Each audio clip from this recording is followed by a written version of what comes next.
Hola hermanos, muy buenas tardes, espero que estén muy bien. Sean bienvenidos a un devocional más. El día de hoy aquí con nosotros en la Iglesia Cristiana Bautista Eliasim.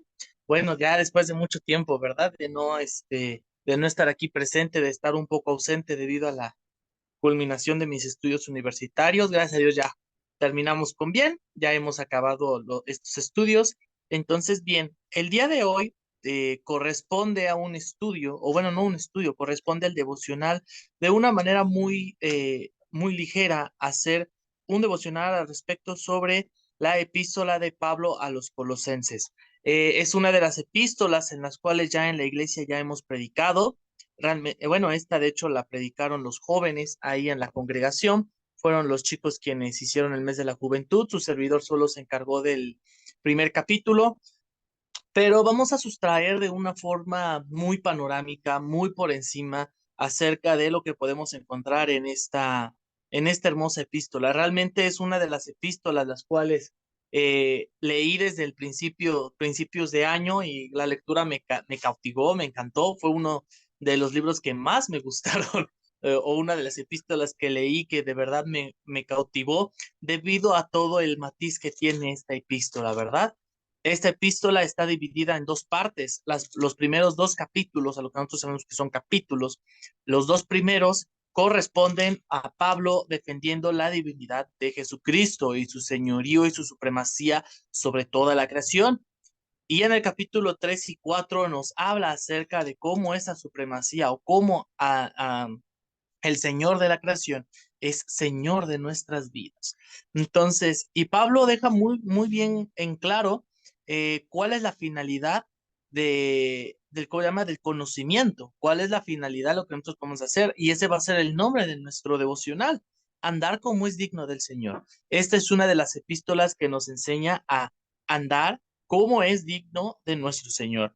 Y chécate, por ejemplo, Colosenses, en el capítulo 1 versículos 9 y 10 encontramos eh, el objetivo de esto. Por lo cual también nosotros, desde el día que lo oímos, no cesamos de orar por vosotros y de pedir que seáis llenos de conocimiento de su voluntad en toda sabiduría e inteligencia espiritual. Es decir, la voluntad de Dios y la voluntad en lo cual Dios quiere que nosotros llevamos es que seamos personas que sean llenos de conocimiento, de sabiduría y de inteligencia espiritual. Ese es eso es la voluntad de Dios. Así que cada vez que tú y yo nos acercamos a la palabra de Dios, para conocer más a Dios, para conocer más acerca de Dios, para saber quién es Él, qué es lo que ha hecho, cómo va a hablar a mi vida el día de hoy, esa es la voluntad de Dios. Sin embargo, esa voluntad tiene un propósito. Hay algo en lo cual me encanta que dicen aprendí mucho en este año, que es la lectura de la Biblia no es para ser pecadores más inteligentes. La lectura de la Biblia no es para ser pecadores con conocimiento bíblico. Quiero que veas el versículo 10 lo que dice. Para, ya nos está diciendo que hay un objetivo, hay una finalidad de buscar a Dios, hay una finalidad de esta inteligencia y de este conocimiento espiritual. ¿Para qué es este conocimiento? ¿Cómo he de ocupar este conocimiento?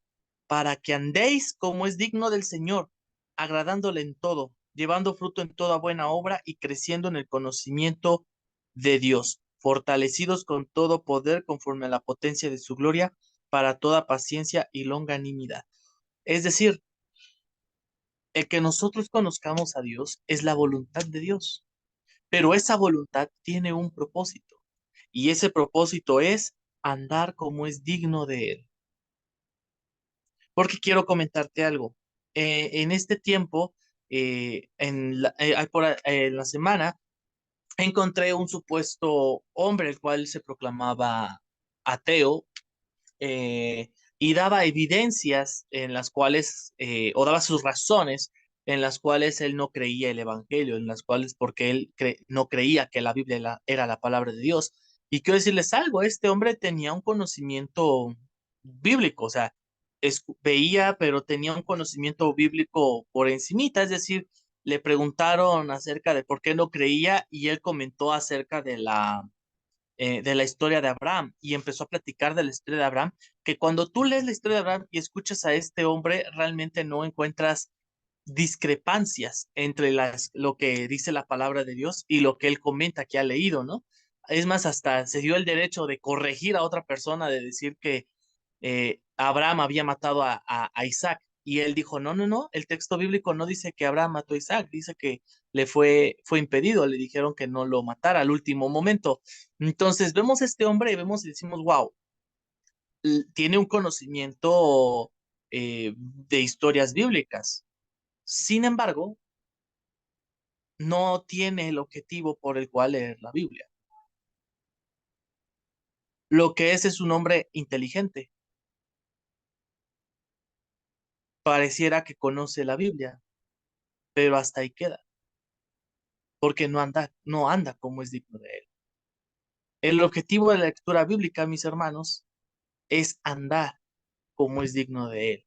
Por eso nosotros estamos estudiando el Evangelio de Marcos ahí en los domingos ahí en la iglesia y hemos estado viendo cosas muy hermosas en el Evangelio de Marcos, que es cómo andaba el Señor y cómo respondían los demás. ¿Cuál era la respuesta de los discípulos ante diversas situaciones? ¿Cuál era la respuesta del resto de las personas ante diferentes circunstancias? Y cómo el Señor accionaba. Entonces, si algo sirve, hermanos, el que nosotros tengamos conocimiento bíblico, crecimiento espiritual, como lo querramos llamar, es para andar digno de él.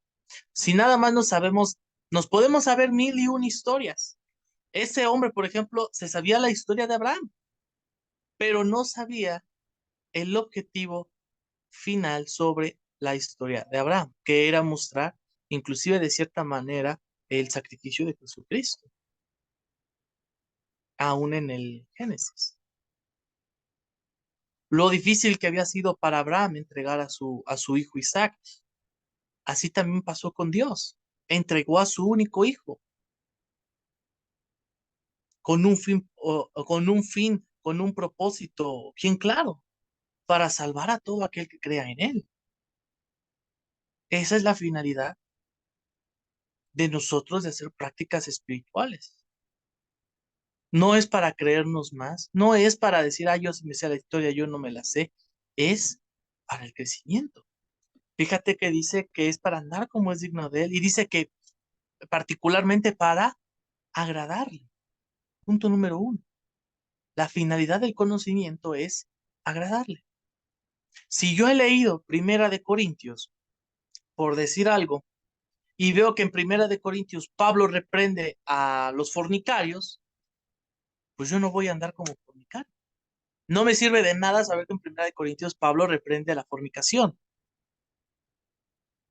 Lo que Dios espera que yo tome de Primera de Corintios es que a Dios le desagrada la fornicación. Por tanto, yo su hijo no voy a andar en fornicación. ¿Me explico? Espero que me esté explicando. Agradándole en todo, llevando fruto en toda buena obra. Es decir, también lo que Dios espera es que después del conocimiento espiritual nosotros hagamos buenas obras, no malas obras. Y aquí déjeme explicar. Fíjate que aquí Pablo le está diciendo a los colosenses que ellos estudian, conocen, tengan conocimiento de la sabiduría e inteligencia espiritual, pero eso es para que ellos lleven obra. No la obra va a anteceder a la salvación, no. La salvación antecede, porque ya es una iglesia formada, la salvación les antecede, de la salvación debe de haber un crecimiento y del crecimiento deben de haber obras. En el crecimiento nosotros debemos de dar buenas obras de fe. Es decir, debemos de dar obras o evidencia de nuestra fe. Y fíjate cómo dice, y creciendo en el conocimiento de Dios. Es decir, aún y así nosotros ya conozcamos de Dios, ¿qué hay que hacer? Seguir creciendo. Hay que seguir creciendo. En este año, muchos de nosotros pudimos haber empezado el año sin el conocimiento de lo que trataba toda la Biblia. Gloria a Dios por los que van a completar este objetivo y terminamos de leer la Biblia en un año. Gloria a Dios. De verdad que no hay nada más enriquecedor que saber que en un año hemos leído la palabra de Dios. Pero con ese año no basta. Sigamos creciendo. Sigamos creciendo en el conocimiento de nuestro Dios. Y luego quiero que veas capítulo 1, versículos eh, 15 en adelante. Vamos a ver algo lo cual es llamado el poema de la supremacía de Cristo por Pablo. Fíjate cómo lo dice.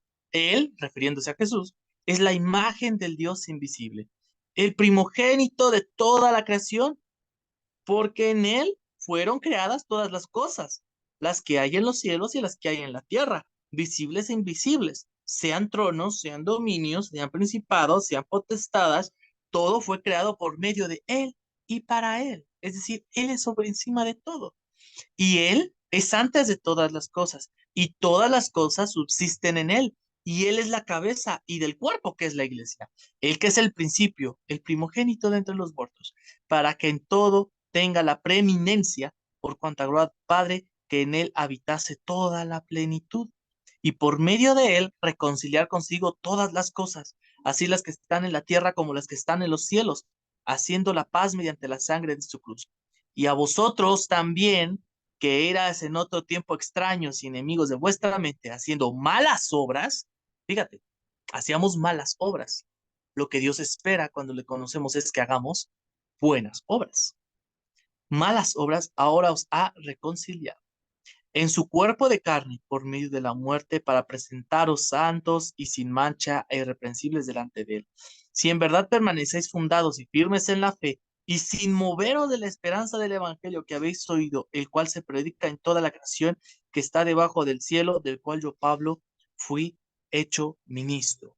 Wow, este pasaje llamado el poema de Pablo empieza hablando de una forma muy fuerte, hablando acerca de la supremacía de Cristo, que Jesucristo es mayor que todo, que por él las cosas existen. Y culmina y yéndose de un espacio tan grandote como todas las cosas visibles e invisibles, empieza a pasar como un pequeño filtro, empieza a pasar como un pequeño filtro, hasta que llegamos con nosotros como individuos. La supremacía de Cristo no es solamente sobre todas las cosas, aún de nuestra vida.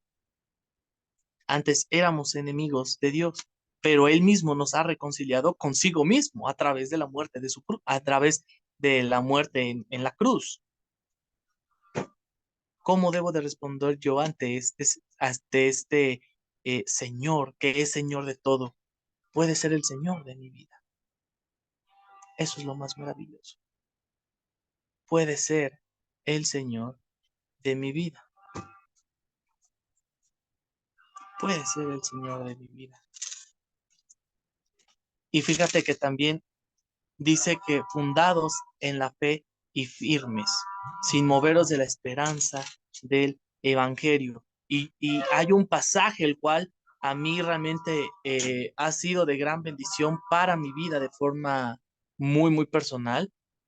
Eh, este pasaje a mí de verdad creo que ha sido mi favorito de Colosenses, que es Colosenses 2:7. Arraigados y sobreedificados en él, confirmados en la fe, así como habéis sido enseñados, abundando en acciones de gracias. Y digo, aquí quiero poner un poquito de contexto sobre lo que vivían los colosenses. Los colosenses vivían en una etapa eh, muy difícil en cuanto a que estaba llegando mucha corriente en la cual era supuestas corrientes cristianas. Entonces, estaban llegando más que doctrinas, estaban llegando herejías y vemos que en el capítulo 1, el que era el encargado de la iglesia, este hombre Epafras, versículo 7, le comenta a Pablo lo que estaba ocurriendo en aquel tiempo. Por lo que podemos ver en los dos primeros capítulos, pudiese ser que tal herejía trataba la herejía de los colosenses, o la que estaba llegando allá a los colosenses, trataba al respecto sobre o atentaba contra la divinidad de Jesucristo, por lo cual Pablo les escribe acerca de la divinidad de Jesucristo. Pero además el contexto cultural de los colosenses, a los colosenses o la zona de Colosas, no la iglesia, la zona de Colosas Les encantaba cuando llegaban filosofías nuevas. Era el deleite de los colosenses, escuchar nuevas formas de filosofías. Entonces Pablo les dice, no escuchen eso, edifíquense en Jesucristo. Tienen a Epafras, fiel ministro del Señor, escúchenlo a él. Por eso Pablo, en el versículo 8, después de decir arraigados y sobreedificados en él, dice, mirad que nadie os engañó por medio de filosofías y huecas sutilezas. Por eso Pablo lo está diciendo, para que los colosenses edificaran su fe en él, así como habéis sido enseñados, abundando en acciones de gracias. Wow, abundando. No dice hagan una acción de gracias, dice que abunden las acciones de gracia en ustedes. ¿Cómo puede abundar las acciones de gracia aún en nuestras propias vidas? Y quiero que veas que lo que va conjuntamente, andar como es digno del Señor involucra el siguiente, versículo 11 del capítulo 2.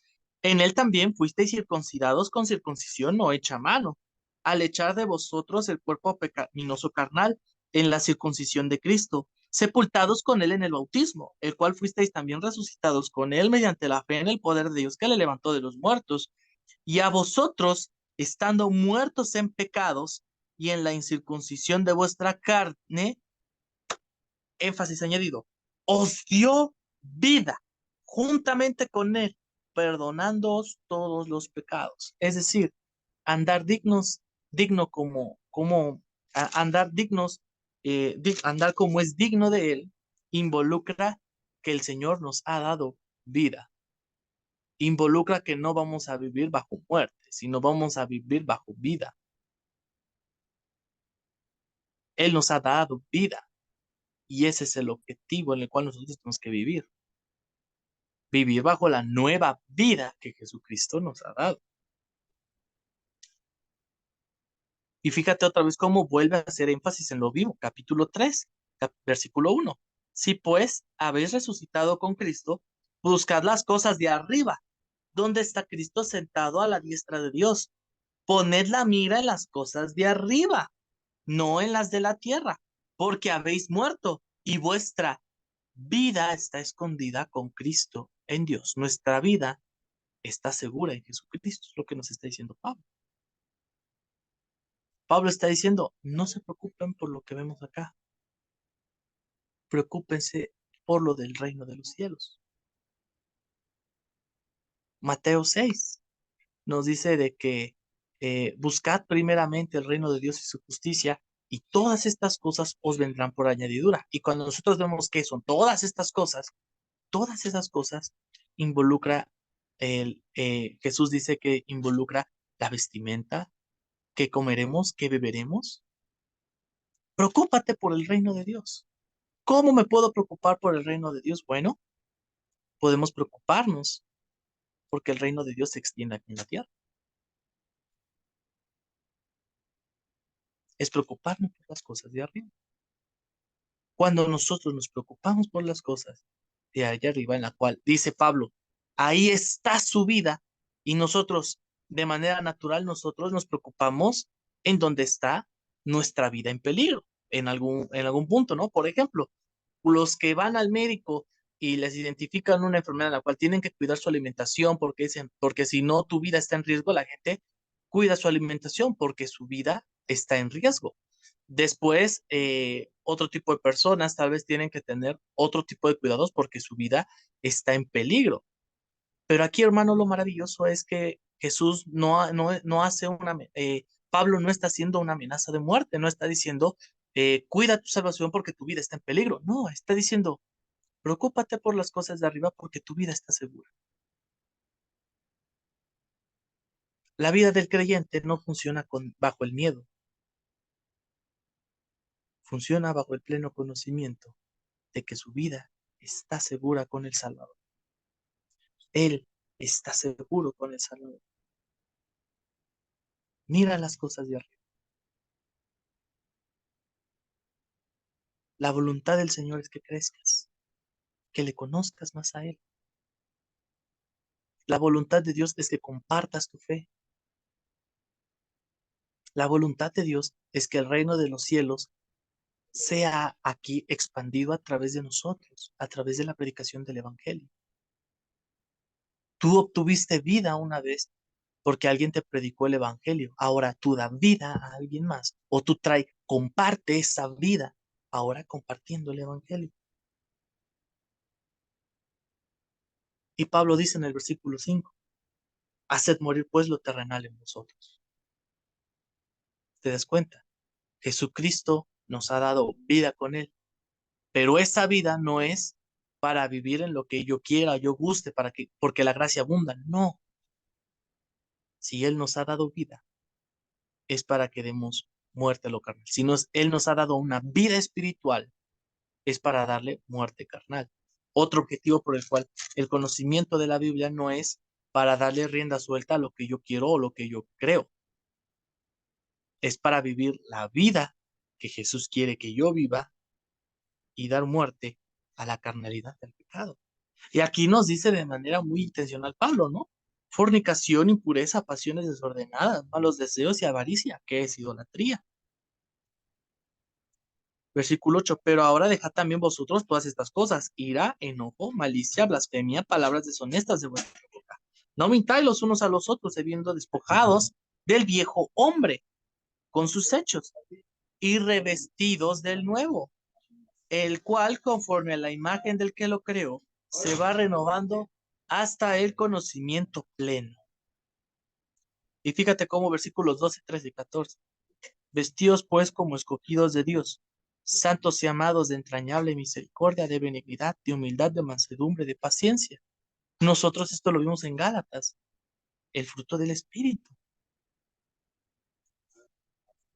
Y dice que seamos vestidos. Y la vestimenta, hermanos, es lo que se ve. Ustedes ahorita están viendo que yo tengo un chaleco color vino porque es lo que se ve. Que yo tengo una playera negra porque es lo que se ve. No ven el estampado de la playera porque es algo que no se ve. Y Pablo nos está diciendo que lo que se vea, revestidos, es decir, revestidos, lo que se vea sea la misericordia, benignidad, humildad, mansedumbre, paciencia. Es decir, que lo que se vea en nosotros sea el fruto del Espíritu.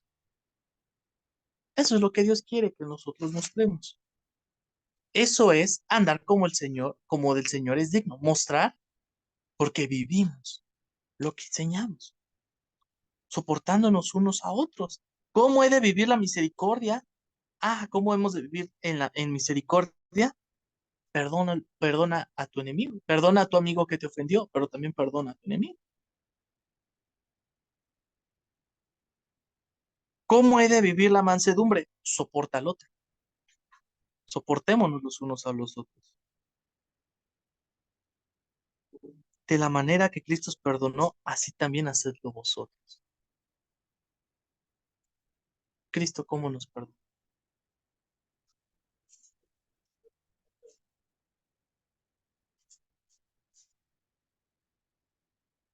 Nos perdonó gratuitamente. Jesucristo no ocupó ningún chantaje para perdonarnos. Jesucristo perdonó una vez y para siempre. ¿Cómo debe ser la calidad de nuestro perdón?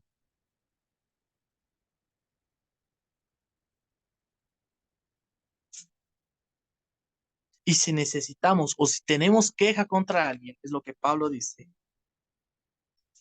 si alguno tuviere queja contra el otro, de la misma manera que Cristo los perdonó, así también perdonó.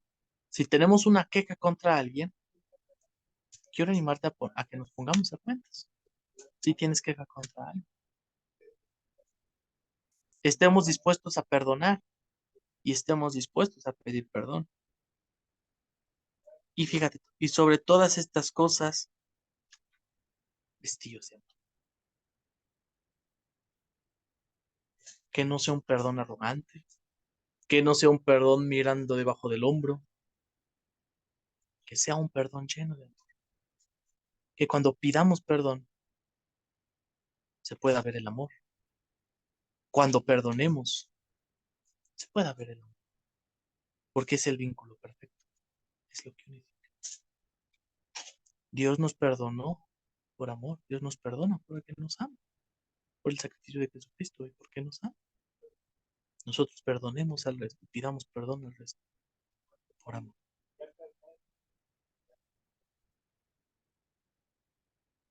¿Cómo puedo vivir una vida como es digna de Él? ¿Cómo puedo andar digno de Él? ¿Cómo puedo aceptar la supremacía de Jesucristo? ¿Cómo puedo aceptarlo como mi Señor? ¿Cómo yo que he conocido y que le atribuyo a Jesucristo el Señor de mi vida, cómo puedo vivir? ¿Cómo puedo mostrar que Él es el Señor de mi vida?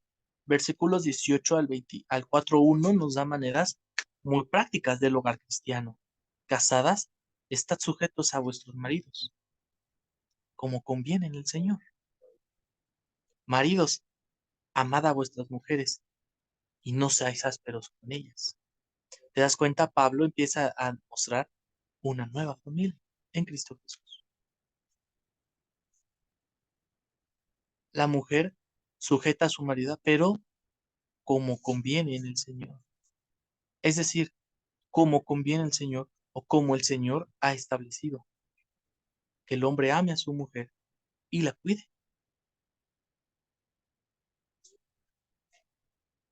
Si un hombre cumple el versículo 19, ama a su mujer y no es áspero con ella, vas a ver, hermano, que la mujer solita se sujeta.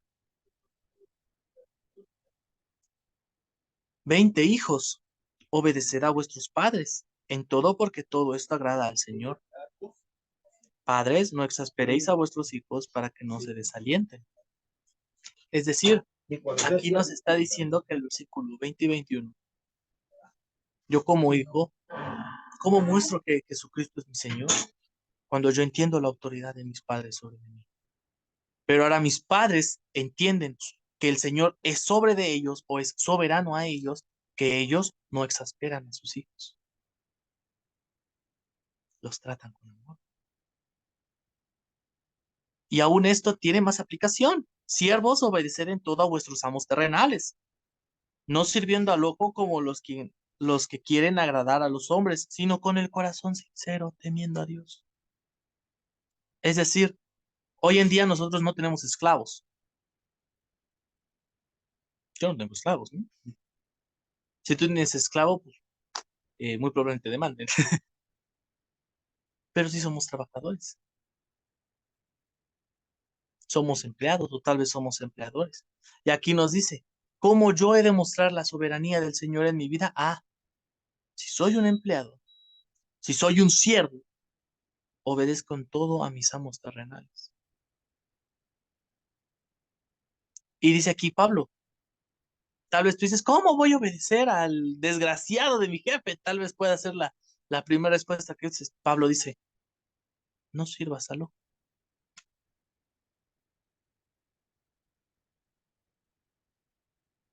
no sirvas al ojo como queriendo agradar al hombre, sino con el corazón sincero, temiendo a Dios.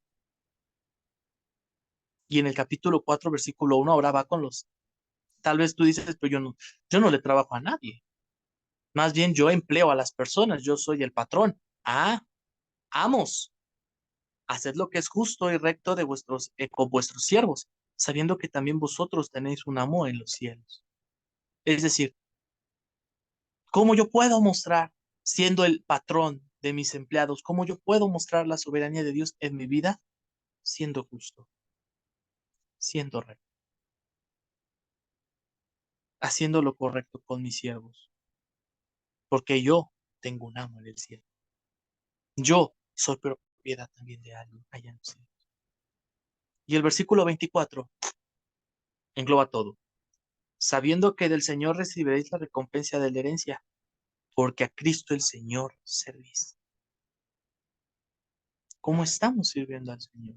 Y servir al Señor no es solamente cómo voy los domingos a la iglesia, no es solamente cómo estoy pastoreando, no es solamente cómo preparo mi devocional, no es solamente, no, no, no. Servir al Señor, Pablo lo acaba de englobar en cómo amo a mi esposa, cómo soy con mi esposa, cómo soy con mi esposo, cómo es mi trato con mis hijos, cómo es mi trato con mis padres. ¿Cómo trato a mis empleados? ¿Cómo trato a mis patrones? ¿Cómo trabajo para mis patrones? Sirve bien a tu patrón, porque es como si sirvieras al Señor. Cuida de tus empleados, porque tú también tienes un amo, y tu amo no es así. Tu amo es justo, tu amo es recto, por tanto, tú sé justo y sé recto como tu amo. Obedezco a mis padres, porque entiendo que son una autoridad puesta por Dios en mi vida. Cuido de mis hijos, no lo exaspero o no los saco de quicio, podríamos mencionarla como expresión, porque entiendo que ese es mi deber es amarlos y cuidarlos y enseñarles, pero no exasperarlos. Me sujeto a mi esposo, porque es como al Señor conviene. Amo a mi esposa, porque Dios así me ama.